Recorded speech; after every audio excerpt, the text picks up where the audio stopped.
ರಾಜ್ಯಾಧ್ಯಕ್ಷರು ಷಡಕ್ಷರಿ ಸರ್ ಅವರು ಹಾಗೂ PRS ಸರ್ ಅವರು ಹಾಗೂ ಕಮಿಷನರ್ ಜೊತೆ ನಡೆದಂತಹ ಒಂದು ಮೀಟಿಂಗ್ಸಲ್ಲಿ ಪ್ರೊಸೀಡಿಂಗ್ಸ್ ಈ ಥರ ಇದೆ. ಬೇಡಿಕೆ ಬಂದು ವೃಂದ ಮತ್ತು ನೇಮಕಾತಿ ನಿಯಮಗಳ ತಿದ್ದುಪಡಿ ಸುಮಾರು ವರ್ಷಗಳಾಗಿತ್ತು, ಮನವಿ ಸಲ್ಲಿಸಿದ್ದೀವಿ, ಇದುವರೆಗೂ ಕಾರ್ಯಗತವಾಗಿಲ್ಲ ಅಂತ ಬೇಡಿಕೆ ಇದ್ದರೆ ಅವರು ಭರವಸೆ ಏನು ಹೇಳಿದ್ದಾರೆ. ಎಲ್ಲ ವೃಂದ ಮತ್ತು ನೇಮಕಾತಿ ನಿಯಮಗಳನ್ನು 2 ತಿಂಗಳಲ್ಲೇ ಸೂಕ್ತ ರೀತಿಯಲ್ಲಿ ತಿದ್ದುಪಡಿ ಮಾಡಿ ಸಿಬ್ಬಂದಿ ಮತ್ತು ಆಡಳಿತ ಸುಧಾರಣಾ ಇಲಾಖೆಗೆ ಪ್ರಸ್ತಾವನೆ ಸಲ್ಲಿಸಲಾಗುವುದು. ವೃಂದ ಮತ್ತು ನೇಮಕಾತಿ ನಿಯಮಗಳಲ್ಲಿ ಬಡ್ತಿಗೆ ಅಡಚಣೆ ಇರುವ ಹುದ್ದೆಗಳಿಗೆ ಮೊದಲಿನ ಆದ್ಯತೆ ನೀಡಿ ಪ್ರತ್ಯೇಕವಾಗಿ ಕಾನೂನು ರೀತಿಯ ಎಕ್ಸಿಕ್ಯೂಟಿವ್ ಆರ್ಡರ್ ಹೊರಡಿಸಲಾಗುವುದು ಅಂತ ಭರವಸೆ ಕೊಟ್ಟಿದ್ದಾರೆ. ಎಲ್ಲ ವೃಂದಗಳ ಜ್ಯೇಷ್ಠತಾ ಪಟ್ಟಿಯನ್ನು ಪ್ರಕಟಿಸುವುದು, ಪರಿಷ್ಕರಿಸಬೇಕು ನಿಯಮವಿದ್ದರೂ ಇಲಾಖೆ ಸುಮಾರು 13 ವರ್ಷಗಳಿಂದ ಪರಿಷ್ಕರಿಸುವುದಿಲ್ಲ. ಈ ಕೂಡಲೇ ಪರಿಷ್ಕರಿಸಿ ಪ್ರಚುರಪಡಿಸಲು ಸಂಘವು ಆಗ್ರಹಿಸುತ್ತದೆ. ವೈದ್ಯರು ಇತರ ವೃಂದದವ್ರದ್ದು ಪ್ರತಿ ವರ್ಷ ಡಿಸೆಂಬರಲ್ಲಿ ಬಿಡಬೇಕಾಗಿತ್ತು, ಬಿಟ್ಟಿಲ್ಲ. ಅದಕ್ಕೆ ಆನ್ಸರ್ ಏನು ಹೇಳಿದ್ದಾರೆ ಅಂತಂದರೆ, ಆರೋಗ್ಯ ಕುಟುಂಬ ಕಲ್ಯಾಣ ಇಲಾಖೆ ಎ ವೃಂದದ 20 ವರ್ಷ ಮತ್ತು 13 ವರ್ಷ ಸೇವೆ ಸಲ್ಲಿಸಿದ ತಾತ್ಕಾಲಿಕ ಅಂತಿಮ ಜ್ಯೇಷ್ಠತಾ ಪಟ್ಟಿಗಳನ್ನು ಲಭ್ಯವಿರುವ ಮಾಹಿತಿ ಆಧಾರದ ಮೇಲೆ 1 ವಾರದಲ್ಲಿ ಪ್ರಕಟಿಸಲಾಗುವುದು. 1 ವಾರದಲ್ಲಿ ಉಳಿಕೆಯ ವೈದ್ಯಾಧಿಕಾರಿಗಳ ಜ್ಯೇಷ್ಠತಾ ಪಟ್ಟಿಯನ್ನು ಆಯುಕ್ತರ ಕಚೇರಿಯಿಂದ ಸೂಕ್ತ ಮಾಹಿತಿಯೊಂದಿಗೆ ಪ್ರಸ್ತಾವನೆ ಬಂದ ಮೇಲೆ ಪ್ರಕಟಿಸಲು ಕ್ರಮ ತೆಗೆದುಕೊಳ್ಳಲಾಗುವುದು. ಇತರ ವೃಂದಗಳ ಬಹುತೇಕ ಜ್ಯೇಷ್ಠತಾ ಪಟ್ಟಿಗಳನ್ನು ಈಗಾಗಲೇ ಪ್ರಕಟಿಸಲಾಗಿದೆ. ಜ್ಯೇಷ್ಠತಾ ಪಟ್ಟಿ ಅಂದರೆ ಸೀನಿಯಾರಿಟಿ ಲಿಸ್ಟು. ಎಲ್ಲ ವೃಂದಗಳ ಮುಂಬಡ್ತಿ ಇದು ನೋಡಿರಿ. ಇಲಾಖೆಯ ವೈದ್ಯರು ಹಾಗೂ ಇತರೆ ಎಲ್ಲ ವೃಂದಗಳ ಜ್ಯೇಷ್ಠತಾ ಪಟ್ಟಿ ಪರಿಷ್ಕರಿಸದೇ ಇರುವುದರಿಂದ ಅರ್ಹತೆ ಹೊಂದಿರುವ ಹಿರಿಯ ವೈದ್ಯರು ಮತ್ತು ಇತರೆ ವೃಂದ ಅಧಿಕಾರಿ ನೌಕರ ಮುಂಬಡ್ತಿ ಹುದ್ದೆಗಳನ್ನು ಪಡೆಯಲು ವಂಚಿತರಾಗುತ್ತಾರೆ. ಯಾವುದೇ ಮುಂಬಡ್ತಿ ಇಲ್ಲದೆ ಹಲವಾರು ನೌಕರರು ವಯೋನಿವೃತ್ತಿ ಹೊಂದಿರುತ್ತಾರೆ. ಇದು ಇಂಪಾರ್ಟೆಂಟ್ ಅಂತ ಹೇಳ್ಬೋದು.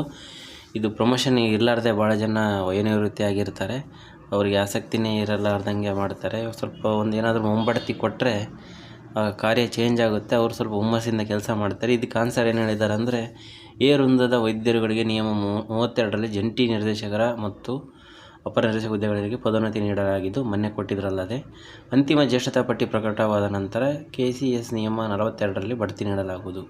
BC ಮತ್ತು D ವೃಂದ ಪದೋನ್ನತಿ ಪ್ರಕ್ರಿಯೆ ಚಾಲನೆಯಲ್ಲಿದ್ದು, ಉಳಿಕ ವೃಂದಗಳ ಮುಂಬಡ್ತಿಯನ್ನು ಮುಂದಿನ 2 ತಿಂಗಳಲ್ಲಿ ಅಂತಿಮಗೊಳಿಸಲಾಗುವುದು. ಇನ್ನು 2 ತಿಂಗಳು ಅಂದರೆ ಏಪ್ರಿಲ್ ಮೇವರೆಗೂ ಆಗುತ್ತೆ.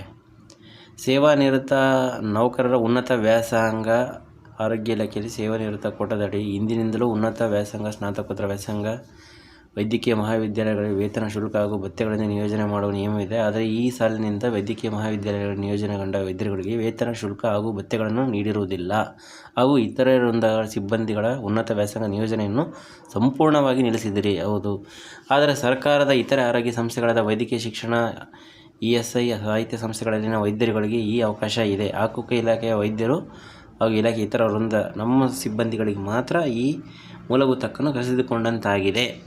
ಹೌದು, ಇದು ಹೈಯರ್ ಎಜುಕೇಷನ್ ಹೋಗೋಕ್ಕೆ ನಮಗೆಲ್ಲ ಕೊಡ್ತಾ ಇಲ್ಲ. ಇದು ಆನ್ಸರ್ ಏನಿದೆ ಅಂದರೆ, ಎಲ್ಲ ವೃಂದಗಳ ಸೇವಾನಿರತ ನೌಕರರ ಉನ್ನತ ವ್ಯಾಸಂಗ ಈ ಹಿಂದಿನಂತೆಯೇ, ಆದರೆ ಆರೋಗ್ಯ ಇಲಾಖೆಯ ಅಗತ್ಯತೆಗನುಗುಣವಾಗಿ ಹಾಗೂ ಕಾನೂನಿನ ಪ್ರಕಾರವಾಗಿ ಅನುಮತಿ ನೀಡಲು ಮಾನ್ಯ ಅಧ್ಯಕ್ಷರು ಸೂಚನೆ ನೀಡಿದರು. ಕಾನೂನು ರೀತಿಯಲ್ಲಿ ಕೊಡ್ತೀವಿ, ನಮಗೆ ಅಗತ್ಯ ಇಲ್ಲ ಈಗ ಅಂತ ಅವ್ರದ್ದು.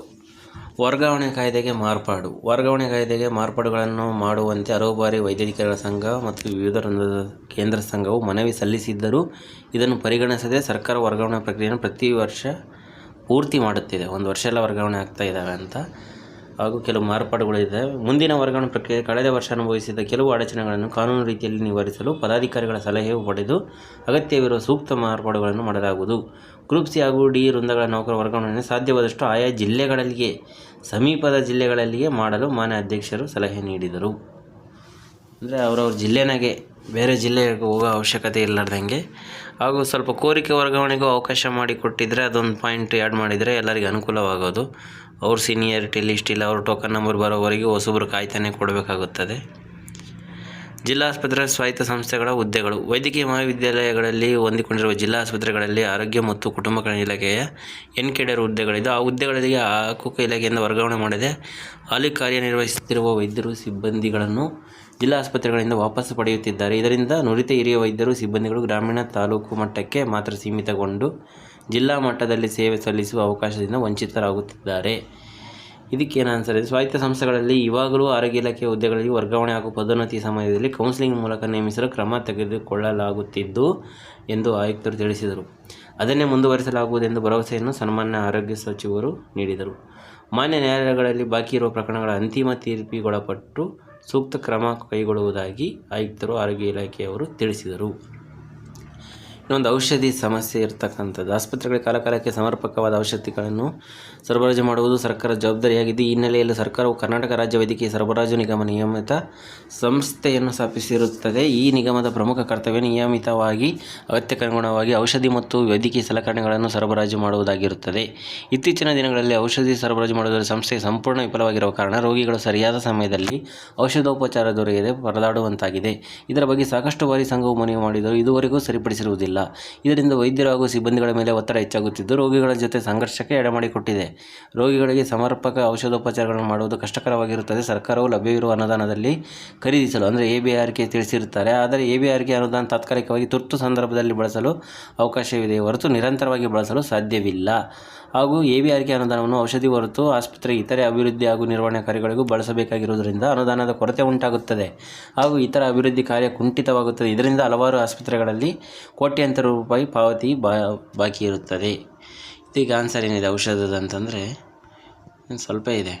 ಜಿಲ್ಲಾ ಆರೋಗ್ಯ ಮತ್ತು ಕುಟುಂಬ ಕಲ್ಯಾಣ ಅಧಿಕಾರಿಗಳಿಂದ ಸಭೆ ನಡೆಸಲಾಗಿದ್ದು, ಔಷಧಗಳ ಲಭ್ಯತೆಯ ಬಗ್ಗೆ ಸೂಕ್ತ ಕ್ರಮಗಳನ್ನು ತೆಗೆದುಕೊಳ್ಳಲಾಗಿದೆ ಎಂದು ಮಾನ್ಯ ಆರೋಗ್ಯ ಸಚಿವರು ತಿಳಿಸಿದರು. ಮುಂದುವರೆದು KSMSCL ಸಂಸ್ಥೆಯಿಂದ 500ಕ್ಕೂ ಹೆಚ್ಚು ಔಷಧಿಗಳಿಗೆ ಟೆಂಡರ್ ಕರೆಯಲಾಗಿದೆ. ಹಂತವಾಗಿ ಉತ್ತಮ ಗುಣಮಟ್ಟದ ಔಷಧಿಗಳನ್ನು ಎಲ್ಲ ಆಸ್ಪತ್ರೆಗಳಿಗೆ ಸರಬರಾಜು ಮಾಡಲು ಕ್ರಮ ಕೈಗೊಳ್ಳಲಾಗಿದೆ ಎಂದು ತಿಳಿಸಿದರು. ಅಲ್ಲದೆ ಔಷಧಿ ಖರೀದಿಗಾಗಿ KSMSCL ಸಂಸ್ಥೆಯಿಂದ ಒಟ್ಟಾರೆ 30 ಕೋಟಿ ರೂಪಾಯಿಗಳನ್ನು ಆಯಾ ಜಿಲ್ಲೆಗಳಿಗೆ ಇತ್ತೀಚೆಗೆ ಬಿಡುಗಡೆಗೊಳಿಸಲಾಗಿದೆ. ಅವರವ್ರ ಜಿಲ್ಲೆಗೆ ಅನುದಾನವನ್ನು ಬಿಡುಗಡೆ ಮಾಡಿದ್ದೀವಿ ಅಂತ ಹೇಳ್ತಾ ಇದ್ದಾರೆ. ನೆಕ್ಸ್ಟ್, ಖಾಲಿ ಹುದ್ದೆಗಳ ನೇಮಕಾತಿ. ಇಲಾಖೆಯಲ್ಲಿರುವ ವೈದ್ಯರು ಹಾಗೂ ಸಿಬ್ಬಂದಿಗಳ ಖಾಲಿ ಹುದ್ದೆಗಳನ್ನು ಕಾಲಕಾಲಕ್ಕೆ ಭರ್ತಿ ಮಾಡಿರುವುದಿಲ್ಲ. ಆರೋಗ್ಯ ಇಲಾಖೆಯಲ್ಲಿ 1998ರಲ್ಲಿನ ಅಂಕಿಅಂಶಗಳ ಆಧಾರದ ಮೇಲೆ ಹಳೆಯ ಗಣನೀಯ ಜನಸಂಖ್ಯೆ ಗಣತಿಯ ಆಧಾರದ ಮೇಲೆ ಹುದ್ದೆಗಳಿದ್ದು, ಈ ಹಿಂದೆ ಸೂಚಿಸುವ 40% ಖಾಲಿ ಇದ್ದು ಇದುವರೆಗೂ ಭರ್ತಿ ಮಾಡಿರುವುದಿಲ್ಲ. ಇದರಿಂದ ವೈದ್ಯರು ಸಿಬ್ಬಂದಿಗಳ ಮೇಲೆ ಹೆಚ್ಚಿನ ಕೆಲಸದ ಒತ್ತಡ ಇರುತ್ತದೆ. ಮತ್ತು ಸಂಪರ್ಕವಿರುವ ಜನರ ಜೊತೆ ಹುದ್ದೆ ಭರ್ತಿ ಮಾಡಿದರೆ ಸಾರ್ವಜನಿಕರಿಗೆ ಉತ್ತಮ ಸೇವೆಯನ್ನು ನೀಡಬಹುದು. ಹೌದು, ಈಗಾಗಲೇ ಬಹಳಷ್ಟು ಹುದ್ದೆಗಳನ್ನು ಭರ್ತಿ ಮಾಡಲು ಕ್ರಮ ಕೈಗೊಳ್ಳಲಾಗಿದ್ದು, ಮುಂದಿನ ದಿನಗಳಲ್ಲಿ ಆರ್ಥಿಕ ಇಲಾಖೆಯ ಸಹಮತಿ ತೀರಾ ಅಗತ್ಯವಿರುವ ಹುದ್ದೆಗಳನ್ನು ತುಂಬಲು ಅಗತ್ಯ ಕ್ರಮ ತೆಗೆದುಕೊಳ್ಳಲಾಗುವುದು ಎಂದು ಮಾನ್ಯ ಸಚಿವರು ಸಭೆಗೆ ತಿಳಿಸಿದರು. ಅಂದರೆ ಡಾಕ್ಟರ್ಸು ಕೆಲವು ಔಟ್ಸೋರ್ಸು ಅವು ಇವು ತಗೊಳ್ರಿ ಅಂಥೇಳಿ ಈ ಥರ ಆಗ್ಬೋದು. MCH ತಜ್ಞರ ಮರು ಹೊಂದಾಣಿಕೆ. ಇದು ಟ್ರೈಡ್ ಕೌನ್ಸಿಲಿಂಗ್ ಆ ಥರ ಏನಿತ್ತಲ್ವ ತ್ರಿವಳಿ ವೈದ್ಯರದು. ಗ್ರಾಮೀಣ ಪ್ರದೇಶಗಳಲ್ಲಿ ಸಾರ್ವಜನಿಕರಿಗೆ ಉತ್ತಮ ಆರೋಗ್ಯ ಸೇವೆ ಸಿಗುವ ನಿಟ್ಟಿನಲ್ಲಿ ಪ್ರಾಥಮಿಕ ಆರೋಗ್ಯ ಕೇಂದ್ರಗಳನ್ನು ಹಂತವಾಗಿ ಸಮುದಾಯ ಆರೋಗ್ಯ ಕೇಂದ್ರಗಳಾಗಿ ಮೇಲ್ದರ್ಜೆಗೇರಿಸಲಾಗಿರುತ್ತದೆ. ಇಂಥ ಆರೋಗ್ಯ ಕೇಂದ್ರಗಳಲ್ಲಿ ಕರ್ತವ್ಯ ನಿರ್ವಹಿಸುತ್ತಿರುವ MCH ತಜ್ಞ ವೈದ್ಯರನ್ನು ಬೇರೆಡೆಗೆ ವರ್ಗಾವಣೆ ಮಾಡಲು ಆದೇಶಿಸಲಾಗಿದೆ. ಇದರಿಂದ ಗ್ರಾಮೀಣ ಭಾಗದ ಗರ್ಭಿಣಿ ಮಹಿಳೆಯರು ಹಾಗೂ ಮಕ್ಕಳು ದೂರದ ತಾಲೂಕು ಜಿಲ್ಲಾ ಕೇಂದ್ರಕ್ಕೆ ಪ್ರಯಾಣ ಬೆಳೆಸಿ ತಜ್ಞ ವೈದ್ಯರುಗಳ ಸೇವೆಯನ್ನು ಪಡೆಯುವುದು ಕಷ್ಟವಾಗುತ್ತದೆ. ಇದರಿಂದ ಮುಂದಿನ ದಿನಗಳಲ್ಲಿ ತಾಯಿ ಮರಣ, ಶಿಶು ಮರಣ ಪ್ರಮಾಣ ಹೆಚ್ಚಾಗುವ ಆತಂಕವಿರುತ್ತದೆ ಹಾಗೂ ಇತರೆ ತಜ್ಞ ಸೇವೆಗಳಿಗೆ ತೊಂದರೆಯಾಗಲಿದೆ. ಆರೋಗ್ಯ ಮತ್ತು ಕುಟುಂಬ ಕಲ್ಯಾಣ ಇಲಾಖೆಯಲ್ಲಿ ಪ್ರಸ್ತುತ ಉತ್ತಮ ಕಾರ್ಯನಿರ್ವಹಿಸುತ್ತಿರುವ ಆರೋಗ್ಯ ಸಂಸ್ಥೆಗಳನ್ನು ಮುಚ್ಚುತ್ತಿರುವುದು ಹಾಗೂ ಹುದ್ದೆಗಳನ್ನು ಬೇರೆ ಕಡೆಗೆ ವರ್ಗಾಯಿಸುತ್ತಿರುವುದು ಸ್ಥಳೀಯ ರೋಗಿಗಳು ಪರದಾಡುವಂತಹ ವಾತಾವರಣ ನಿರ್ಮಾಣವಾಗುತ್ತದೆ. ಇದಕ್ಕೇನು ಕೊಟ್ಟಿದ್ದಾರೆ ಆನ್ಸರ್ ಅಂತಂದರೆ, ಸದರಿ ತೀರ್ಮಾನವನ್ನು ಸನ್ಮಾನ್ಯ ಮುಖ್ಯಮಂತ್ರಿಯವರ ಕಳೆದ ವರ್ಷದ ಆಯವ್ಯಯ ಘೋಷಣೆಯಂತೆ ಮಾಡಲಾಗಿದ್ದು ಮತ್ತು ಸರ್ಕಾರದ ಆದೇಶ ಜಾರಿಗೊಳಿಸುವ ಮೊದಲು ಸಚಿವ ಸಂಪುಟದ ಅನುಮೋದನೆಯನ್ನು ಪಡೆಯಲಾಗಿರುತ್ತದೆ. ರಾಜ್ಯದಲ್ಲಿ ಆರೋಗ್ಯ ಸೇವೆಗಳನ್ನು ಸಮರ್ಪಕವಾಗಿ ಬಳಸಿಕೊಳ್ಳುವ ಉದ್ದೇಶದಿಂದ ಕಡಿಮೆ ಹೆರಿಗೆಗಳಾಗುವ ಲೋ ಪರ್ಫಾರ್ಮಿಂಗ್ ಸಮುದಾಯ ಆರೋಗ್ಯ ಕೇಂದ್ರಗಳಲ್ಲಿ CSC ಕಾರ್ಯನಿರ್ವಹಿಸುವ MCH ಸೇವೆಗಳು ಅಂದರೆ ತಾಯಿ ಮತ್ತು ಮಕ್ಕಳ ಆರೋಗ್ಯ ಸೇವೆಗಳ ತಜ್ಞರನ್ನು 100 ಹಾಸಿಗೆಗಳ ತಾಲೂಕು ಆಸ್ಪತ್ರೆಗಳು ಮತ್ತು ಹೆಚ್ಚಿಗೆ ಹೆರಿಗೆಗಳಾಗುವ ಉತ್ತಮ ಕಾರ್ಯನಿರ್ವಹಣೆಯ ಸಮುದಾಯ ಆರೋಗ್ಯ ಕೇಂದ್ರಗಳಿಗೆ ಮರು ಹಂಚಿಕೆ ಮಾಡಲಾಗಿದೆ. ಇದರಿಂದ ರಾಜ್ಯದ ಎಲ್ಲ ತಾಲೂಕು ಆಸ್ಪತ್ರೆ MCH ತಜ್ಞರ 24x7 ರೀತಿಯ ಲಭ್ಯವನ್ನು ಖಾತರಿಪಡಿಸಿಕೊಳ್ಳಲು ಸಮುದಾಯ ಆರೋಗ್ಯ ಕೇಂದ್ರಗಳನ್ನು ಸಹ ಹೆಚ್ಚಿನ ಸಂಖ್ಯೆಯ MBBS ಪದವೀಧರ ವೈದ್ಯರನ್ನು ಕಲ್ಪಿಸುವ ಮುಖಾಂತರ ಸದೃಢಗೊಳಿಸಲಾಗಿದೆ. ಹೀಗಾಗಿ ಈ ಸುಧಾರಣಾ ಪ್ರಕ್ರಿಯೆಯನ್ನು ಈಗಾಗಲೇ ಜಾರಿಗೊಳಿಸಿದ್ದು ಸಾರ್ವಜನಿಕ ಹಿತಾಸಕ್ತಿಯಿಂದ ಕ್ರಮ ಕೈಗೊಂಡಿರುವುದಾಗಿ ಮಾನ್ಯ ಆರೋಗ್ಯ ಸಚಿವರು ತಿಳಿಸಿದರು. ಇದು ಅಷ್ಟೇ ಅಂತ ಅರ್ಥ. ಇನ್ನು ನಿಯೋಜನೆ ಹುದ್ದೆಗಳು. ಆರೋಗ್ಯ ಮತ್ತು ರಾಜ್ಯ ಮಹಾನಗರ ಪಾಲಿಕೆ ಇಲ್ಲೆಲ್ಲ ನಿಯೋಜನೆ ಔಷಧಿ ಸರಬರಾಜು ನಿಗಮ ಫುಡ್ ಸೇಫ್ಟಿಯಲ್ಲಿ ಇರ್ತಕ್ಕಂಥದ್ದು ಏನು ಹೇಳಿದ್ದಾರೆ ಅಂದರೆ, ಅಗತ್ಯತೆಗೆ ತಕ್ಕಂತೆ ನಿಯೋಜನೆ ಹುದ್ದೆಗಳನ್ನು ರದ್ದುಗೊಳಿಸುವ ಅಥವಾ ರಚಿಸುವ ಪ್ರಕ್ರಿಯೆಯು ನಿರಂತರ ಚಾಲ್ತಿಯಲ್ಲಿರುತ್ತದೆ. ಈ ಹಿನ್ನೆಲೆಯಲ್ಲಿ ಕೆಲವು ಅನುಪಯುಕ್ತವಾದ ಅಥವಾ ಪರ್ಯಾಯ ವ್ಯವಸ್ಥೆ ಸಾಧ್ಯ ಇರುವ ನಿಯೋಜನೆ ಹುದ್ದೆಗಳನ್ನು ರದ್ದುಪಡಿಸಲಾಗಿದ್ದು, ಆದರೆ ಅದೇ ರೀತಿಯಲ್ಲಿ ಅಗತ್ಯವಿರುವ ಕಡೆಗೆ ಉದಾಹರಣೆಗೆ GBA ಗ್ರೇಟರ್ ಬೆಂಗಳೂರು ಅಥಾರಿಟಿ ವ್ಯಾಪ್ತಿಯಲ್ಲಿ 30ಕ್ಕೂ ಹೆಚ್ಚು ಕಾರ್ಯಕ್ರಮ ಅನುಷ್ಠಾನಾಧಿಕಾರಿಗಳ ಹುದ್ದೆಯನ್ನು ಸೃಷ್ಟಿಸಲು ಪ್ರಸ್ತಾಪಿಸಲಾಗಿ ಪ್ರಕ್ರಿಯೆ ಜಾರಿಯಲ್ಲಿದೆ. 30 ಪ್ರೋಗ್ರಾಮ್ ಆಫೀಸರ್ನ ಸೃಷ್ಟಿ ಮಾಡ್ತಾರೆ ಗ್ರೇಟರ್ ಬೆಂಗಳೂರಲ್ಲಿ. ಅವಶ್ಯಕತೆಗೆ ಅನುಗುಣವಾಗಿ ಇತರ ನಗರಗಳಲ್ಲಿಯೂ ಹುದ್ದೆಗಳನ್ನು ಸೃಜಿಸಲಾಗುವುದು. ಈ ಕೆಲವು ಮಹಾನ್ ಬೃಹತ್ ನಗರಗಳಲ್ಲಿ ಕೂಡ ಪ್ರೋಗ್ರಾಮ್ ಆಫೀಸರ್ಗಳನ್ನ ಸಂಖ್ಯೆ ಜಾಸ್ತಿ ಮಾಡಬಹುದು ಅಂತ. ಗುತ್ತಿಗೆ ವೈದ್ಯರು, ಇದು ಇಂಪಾರ್ಟೆಂಟ್ ನೋಡ್ರಿ. ಗುತ್ತಿಗೆ ವೈದ್ಯರು ಹಾಗೂ ನೌಕರರ ಸಮಸ್ಯೆಗಳು.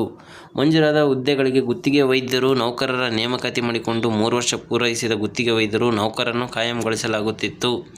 ಆದರೆ ಇತ್ತೀಚಿನ ದಿನಗಳಲ್ಲಿ ಸದರಿ ಪ್ರಕ್ರಿಯೆಯನ್ನು ಸ್ಥಗಿತಗೊಳಿಸಲಾಗಿದೆ. ಇದರಿಂದ ಗುತ್ತಿಗೆ ವೈದ್ಯರು ಮತ್ತು ನೌಕರರು ಸೇವಾ ಭದ್ರತೆ ಇಲ್ಲದೆ ಅತಂತ್ರ ವಾತಾವರಣದಲ್ಲಿ ಕೆಲಸ ನಿರ್ವಹಿಸುತ್ತಿದ್ದಾರೆ. ಆದ್ದರಿಂದ ಈ ಹಿಂದಿನಂತೆ ಗುತ್ತಿಗೆ ವೈದ್ಯರು ನೌಕರರನ್ನು ಕಾಯಂಗೊಳಿಸುವುದು ಈಗಾಗಲೇ ಕಾಯಂಗೊಂಡ ಗುತ್ತಿಗೆ ವೈದ್ಯರಿಗೆ ಅವರು ಸಲ್ಲಿಸಿದ ಗುತ್ತಿಗೆ ಸೇವೆಯನ್ನು ಪಿಂಚಣಿ ಸೌಲಭ್ಯಕ್ಕೆ ಪರಿಗಣಿಸುವುದು ಮುಂದುವರಿದು ನೇರ ನೇಮಕಾತಿ ಪ್ರಕ್ರಿಯೆ ಸಂದರ್ಭದಲ್ಲಿ ಗುತ್ತಿಗೆ ಆಧಾರದ ಮೇಲೆ ಕರ್ತವ್ಯ ನಿರ್ವಹಿಸಿರುವ ವೈದ್ಯರು ನೌಕರರನ್ನು ಹಿಂದೆ ನೀಡಿದಾಗೆ ಗುತ್ತಿಗೆ ಸೇವೆಗೆ ಕೃಪಾಂಕ ನೀಡಿ ಮಾಡಬೇಕು ಅಂತೇಳಿ ಪ್ರತಿ 6 ತಿಂಗಳ ಸೇವೆಗೆ 2.5 ಅಂಕಗಳು ಗರಿಷ್ಠ 30 ಅಂಕಗಳವರೆಗೆ ಕೊಡಬೇಕು ಅಂತೇಳಿ ಅಡಿಷ್ನಲ್ ಬೋನಸ್ ಆಗಿ ಹೇಳಿದ್ದಾರೆ. ಇದಕ್ಕೆ ಏನು ಹೇಳಿದ್ದಾರೆ ಅಂದರೆ, ಗುತ್ತಿಗೆ ಸಿಬ್ಬಂದಿಗಳನ್ನು ಕಾಯಂಗೊಳಿಸುವುದು ಸರ್ಕಾರದ ನೀತಿ ವ್ಯಾಪ್ತಿಗೆ ಒಳಪಟ್ಟಿರುತ್ತದೆ. ಕೇವಲ ಆರೋಗ್ಯ ಇಲಾಖೆ ಮಾತ್ರ ರಾಜ್ಯದ ಇತರ ಎಲ್ಲ ಇಲಾಖೆಗಳು ಕೂಡ ಗುತ್ತಿಗೆ ನೌಕರರು ಕಾರ್ಯನಿರ್ವಹಿಸಿದ್ದು ಎಲ್ಲ ಇಲಾಖೆಗಳಿಗೆ ಅನ್ವಯವಾಗುವಂತೆ ಸರ್ಕಾರದ ನೀತಿ ನಿಯಮಗಳನ್ನು ಪಾಲಿಸಲಾಗುತ್ತದೆ ಎಂದು ಮಾನ್ಯ ಆರೋಗ್ಯ ಸಚಿವರು ತಿಳಿಸಿದರು. ಹೀಗಿದ್ದರೂ ಸಹಿತ ಆರೋಗ್ಯ ಇಲಾಖೆಯಲ್ಲಿ ಗುತ್ತಿಗೆಯಲ್ಲಿ ಕಾರ್ಯನಿರ್ವಹಿಸಿದ ನೌಕರರಿಗೆ ಇಲಾಖೆಯ ವಿಶೇಷ ನೇರ ನೇಮಕಾತಿಯಲ್ಲಿ ವಯಸ್ಸಿನ ಸಡಿಲಿಕೆ ಮತ್ತು ಸಮಂಜಸವಾದ ಕೃಪಾಂಕಗಳನ್ನು ನೀಡಿ ಕೆಲವು ವಿಶೇಷ ಸಂದರ್ಭಗಳಲ್ಲಿ ನೇಮಕಾತಿ ಮಾಡಿಕೊಳ್ಳಲಾಗುತ್ತಿದೆ ಎಂದು ಮಾನ್ಯ ಆರೋಗ್ಯ ಸಚಿವರು ಹೇಳಿದರು. ಮುಂದುವರೆದು NHM ಗುತ್ತಿಗೆ ನೌಕರರು ಪ್ರತಿ ತಿಂಗಳು ನಿಗದಿತ ಸಮಯದಲ್ಲಿ ವೇತನ ನೀಡಲು ಇರುವ ರಚನೆಗಳನ್ನು ಸಮರ್ಪಕವಾಗಿ ಪರಿಶೀಲಿಸಿ ಅಗತ್ಯ ಸುಧಾರಣಾ ಕ್ರಮ ತೆಗೆದುಕೊಳ್ಳಲಾಗುವುದು ಎಂದು ಸಭೆಗೆ ತಿಳಿಸಿದರು. NHM ಸಿಬ್ಬಂದಿಗಳ ವೇತನವನ್ನು ಪ್ರತಿ ವರ್ಷ 5% ಹೆಚ್ಚಿಸಲು ವ್ಯವಸ್ಥೆ ಈಗಾಗಲೇ ಚಾಲ್ತಿಯಲ್ಲಿದ್ದು ಮಾನ್ಯ ಆರೋಗ್ಯ ಸಚಿವರು ತಿಳಿಸಿದರು. ಇದು ಮೊದಲಿಂದನೂ ಇದೆ. ಕರ್ತವ್ಯ ಅವಧಿ ನಂತರ ಖಾಸಗಿ ವೈದ್ಯಕೀಯ ಸೇವೆ, ಇದು ಮೇನ್ ಇಂಪಾರ್ಟೆಂಟ್ ಇತ್ತು ವೈದ್ಯರಿಗೆ. ಇದಕ್ಕೆ ಆನ್ಸರ್ ಏನು ಹೇಳಿದಾರಪ್ಪ ಅಂದರೆ, ಸರ್ಕಾರಿ ಆಸ್ಪತ್ರೆಗಳಲ್ಲಿ ದಾಖಲಾದ ರೋಗಿಗಳಿಗೆ ನಿರಂತರ ಚಿಕಿತ್ಸೆ ಒದಗಿಸುವ ಅಗತ್ಯ ಇರುವುದರಿಂದ ಸರ್ಕಾರಿ ವೈದ್ಯರು ಖಾಸಗಿ ಆಸ್ಪತ್ರೆಯಲ್ಲಿ ದಾಖಲಾದ ರೋಗಿಗಳಿಗೆ ಚಿಕಿತ್ಸೆ ನೀಡುವುದರಿಂದಾಗಿ ಅವರ ಸರ್ಕಾರಿ ಸೇವಾ ಕರ್ತವ್ಯಗಳಿಗೆ ಅಡ್ಡಿಯಾಗುವ ಸಾಧ್ಯತೆ ಇರುವ ಕಾರಣ ಹಾಗೂ ಕರ್ನಾಟಕ ಆಡಳಿತ ಸುಧಾರಣಾ ಆಯೋಗವು ತನ್ನ ವರದಿಯಲ್ಲಿ ಸಾರ್ವಜನಿಕ ಸೇವೆಗೆ ಪ್ರಥಮ ಆದ್ಯತೆ ನೀಡುವ ದೃಷ್ಟಿಯಿಂದ ಸರ್ಕಾರದ ವೈದ್ಯರ ಖಾಸಗಿ ವೈದ್ಯಕೀಯ ಸೇವೆಯನ್ನು ನಿಯಂತ್ರಿಸಲು ಶಿಫಾರಸು ಮಾಡಿರುವಂತೆ ಸೀಮಿತವಾದ ನಿರ್ಬಂಧವನ್ನು ವಿಧಿಸಿ ಆದೇಶಿಸಲಾಗಿದೆ. ಈ ನಿರ್ಧಾರಕ್ಕೆ ಸರ್ಕಾರವು ಬದ್ಧವಾಗಿದೆ ಎಂದು ಆರೋಗ್ಯ ಸಚಿವರು ತಿಳಿಸಿದರು. ಎಲ್ಲ ಮುಂಚೆಯಿಂದನೂ ಯಾವ ಥರ ಇದ್ದಾವೆ ಅದೇ ಥರ ಇದೆ.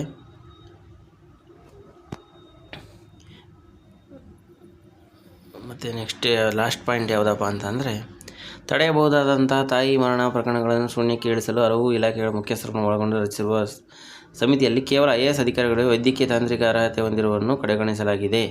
ಈ ಸಮಿತಿ ತಜ್ಞ ವೈದ್ಯರುಗಳನ್ನು ನೇಮಿಸಲು ಆಗ್ರಹ ಮಾಡಿದರು. ಸೆಕ್ರೆಟರಿಯೇಟಲ್ಲಿ ನಮ್ಮೊಬ್ಬರು ವೈದ್ಯರು ಇರಬೇಕಂತೇಳಿ ಆಗ್ರಹ ಇತ್ತು. ಈ ಸಮಿತಿಯಲ್ಲಿ ಅಭಿವೃದ್ಧಿ ಆನ್ಸರ್ ಏನಿದೆ ಅಂದರೆ, ಈ ಸಮಿತಿಯು ಅಭಿವೃದ್ಧಿ ಆಯುಕ್ತರ ಅಧ್ಯಕ್ಷತೆಯಲ್ಲಿ ಸಂಬಂಧಿಸಿದ ಇಲಾಖೆಗಳ ಪ್ರಧಾನ ಕಾರ್ಯದರ್ಶಿಯವರು ಒಳಗೊಂಡ ಅಂತರ ಇಲಾಖೆ ಉನ್ನತ ಮಟ್ಟದ ಸಮನ್ವಯ ಸಮಿತಿಯಾಗಿರುತ್ತದೆ. ಈ ಸಮಿತಿಯಲ್ಲಿ ಓರ್ವ ನಿವೃತ್ತ ತಜ್ಞ ವೈದ್ಯರನ್ನು ತಾಂತ್ರಿಕ ಕೌಶಲ್ಯವುಳ್ಳ ವೈದ್ಯರನ್ನು ನೇಮಿಸಲು ಮಾನ್ಯ ಅಧ್ಯಕ್ಷರು ಸಲಹೆ ನೀಡಿದರು ಅಂತೇಳಿ ಇದೆ. ಮುಗೀತು ಇಲ್ಲಿಗೆ. ಇಷ್ಟು ಇವೆಲ್ಲ ಪಾಯಿಂಟ್ಸ್ ಎಲ್ಲ ನೀವು ಬೇಕಾದ್ರೆ ಸ್ಲೋ ಇಟ್ಕೊಂಡು ಓದ್ಕೊಳ್ರಿ. ಡಾಕ್ಟರ್ SC ಮಹದೇವಪ್ಪ ಸಮಾಜ ಕಲ್ಯಾಣ ಸಚಿವರು, ಕರ್ನಾಟಕ ಸರ್ಕಾರ, ಮತ್ತು ಆರೋಗ್ಯ ಇಲಾಖೆ ಸಚಿವರಾದ ಮಾನ್ಯರು ದಿನೇಶ್ ಗುಂಡೂರಾವ್ ಸರ್ ಅವರು, ಇವರಿಬ್ಬರು ಸೈನ್ ಮಾಡಿದ್ದಾರೆ. ಸ್ನೇಹಿತರೆ, ಅಷ್ಟೇ. ಇದೆಲ್ಲ ಪ್ರೊಸೀಡಿಂಗ್ಸ್ ಇಷ್ಟೆಲ್ಲ ಆಗಿದೆ.